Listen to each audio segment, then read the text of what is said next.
Hi friends, வெயில் அதிகமாகிடுச்சு. அதனால நம்ம இளநீ குடிச்சிட்டே இருப்போம். ஆனால் டயபெட்டிக்ஸ் இருக்கிறவங்க இளநீ குடிக்கலாமா குடிக்கக்கூடாதா? ஒர்க் அவுட் பண்ணிட்டு வந்திருக்க உடனே இளநீ குடிக்கலாமா குடிக்கக்கூடாதா? இல்லை நான் டயட்டிங்கில் இருக்கேன், வெயிட் ரிடக்ஷனில் இருக்கேன், நான் இளநீ குடிக்கலாமா குடிக்கக்கூடாதான்னு நிறைய சந்தேகம் இருக்கும். அந்த சந்தேகத்துக்குலாம் இந்த வீடியோ ஃபுல்லாக பாருங்க, தெரியும். உங்களுக்கு டெய்லியுமே ஹெல்த்தி டிப்ஸ் எல்லாம் வேணும்னா நம்ம சேனலை ஃபாலோ பண்ணிட்டு பாருங்க. இதுல பொட்டாசியமும் மெக்னீசியமும் அதிகமா இருக்கறனால உங்களுக்கு ஃபுட் பாய்சனிங் ஆகி ரொம்ப டீஹைட்ரேட் ஆயிருக்கீங்க அப்படின்னா இதுல எலக்ட்ரோலைட்ஸ் அதிகமா இருக்கிறதுனால பாத்தீங்கன்னா ஒரு எனர்ஜி பூஸ்டரா இருக்கும். ஸோ ஹைட்ரேஷன் அதிகமா கொடுக்கும்.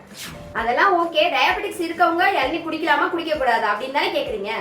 250 ml less than 5 mg தான் பாத்தீங்கன்னா கிளைசமிக் இண்டெக்ஸ் இருக்கு.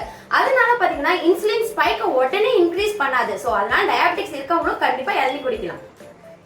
ரொம்ப முக்கியமானது பாத்தீங்கன்னா இதுல cellular ageing and cellular repairing properties அதிகமா இருக்கிறதுனால பாத்தீங்கன்னா எப்பவுமே யங்காவே இருக்கும்.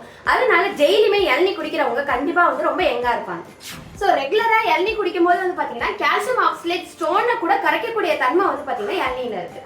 நீங்க ஒர்க் அவுட்டுக்கு முன்னாடியும் சரி பின்னாடியும் சரி டயட்டிங்ல இருந்தாலும் கண்டிப்பா இளநீ குடிங்க. ஸோ இந்த வெயிலுக்கு சாஃப்ட் ட்ரிங்க்ஸ் எல்லாம் அவாய்ட் பண்ணிட்டு நேச்சுரலா கிடைக்கிற இந்த இளநீயை குடிங்க. நான் சொல்லாத இன்னும் நிறைய நன்மைகள் பாத்தீங்கன்னா இந்த இளநீல இருக்கு.